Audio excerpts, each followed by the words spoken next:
Let's transform this mullet into a middle part flow with mid tapers. Need to start by clearing out the back and getting rid of all the bulk. Honestly, could have gone straight to clipper over comb here, but I've seen a few clips where they use the trimmer to get rid of the bulk like this, and they look so satisfying, so I had to try it for myself.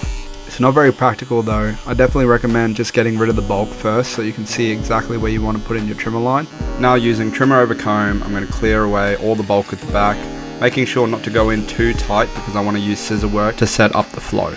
My trimmers aren't really getting through the hair super smooth. Definitely could have just used my clippers for something a bit more powerful. Probably would make the job a bit easier as well. So clipper over comb, trimmer over comb, something just to get rid of all that bulk. Now that all the bulk's gone, we can start saturating the hair, get ready to clip up the top and separate it from the back and sides and get into our scissor work. Finding the crown, and I'm going to go from the crown to the recession points at either side of the head to separate the top from the back and the sides. Using a clip on either side of the head, make sure that the hair stays out of the way. Starting my scissor work, I like to create a guide that goes all the way around the head. This has helped me so much with getting lost in scissor work over the years, and it definitely helps the cut come out a lot more even and clean. So I start below the occipital bone at the back of the head and make my way up around the sides of the head towards a parietal ridge, and this is going to be my guide that I'll never get lost wherever I am. I'll still use a guide from the previously cut section of hair and always check that,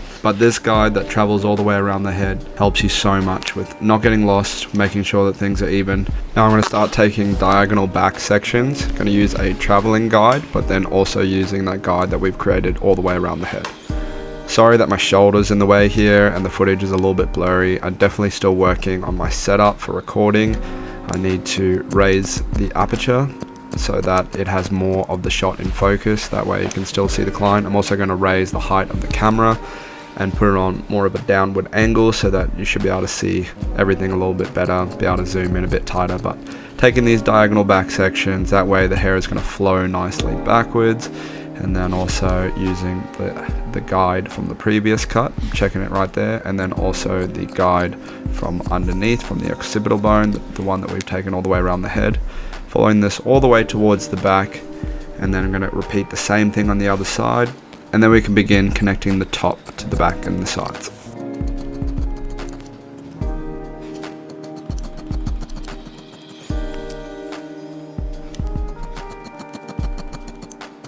Now I'm going to unclip the hair and completely saturate it once again, making sure that the hair is wet so we have complete control. Now let's create a middle section down the center of the head and pull the hair down to both sides so we can connect the top to the sides. From around the ear and behind the ear, you connect directly from the top to the sides, but towards the front we're going to over direct and pull our fingers down so that we preserve weight and length. Now let's pull a section forward, check in with the client and see where they would like the height. If they want it a certain height dry, then make sure you cut it a little bit longer wet because it will bounce up when it's dry. Now pull another section forward, check the guide from the previous and cut that in as well. And we're going to repeat the same steps on the other side. Pull a small section forward, use the guide from the other side that we've already cut, match it, and then pull another section forward and cut it all in if there's more to be cut. From there, we're going to comb all the hair back and create a middle panel down the center of the head, also known as a profile section. And then we're going to use that guide that we cut in at the front to cut the rest of the top in evenly. I'm using point cutting so we have a more textured finish.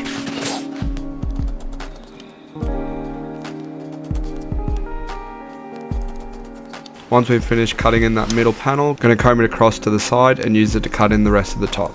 Still using point cutting for that textured finish, slightly lower towards the corners but not overly. We do want to keep it quite square on top so that we have a square look from in front when we comb the hair back. Making my way all the way towards the back, pulling no bigger than a 1 finger width section. If you make the sections too big, it will be uneven. Following the same steps that we did on the other side, taking those finger width sections and cutting in with the point cutting slightly lower towards the edges. Before doing any fade work, I want to make sure I get the hair as dry as I can, that way the clipper work is nice and clean. Using clippers on wet hair is not ideal. I'm starting with the 1.5 guard open, and this is going to clear the canvas for the fade. I'm going to be doing the same thing along the back for the neck taper and on the other side as well. I'm flicking out slightly so that we're not creating too harsh of a disconnect between the scissor work and the 1.5 guard open. This will make it a little bit easier when you're starting to blend the two together. Using my trimmer now, I'm going to set in the zero lines. I'm coming in at a V shape, that way we can maintain a little bit of darkness around the arches and the lineup. Zeroing out the back in a U shape, I think this has the best look from the side picture profile. Instead of arching it the other way, I like to arch up towards the corners. I think it grows out the nicest and looks the cleanest from the side. Once all the zero lines are set in, we can start connecting the 1.5 guard open to the scissor work. My client's after a goatee today, so while I've got the trimmers, I'm going to clean up all the sides and under the neck. Now it's time to start connecting the 1.5 guard open to the scissor work, and to do that I'm using texture scissors over comb. Soften up the scissor work behind the ear also, and then I'm going to do the exact same thing on the other side. Just connect that 1.5 guard open to the scissor work and then soften it up a little bit behind the ear.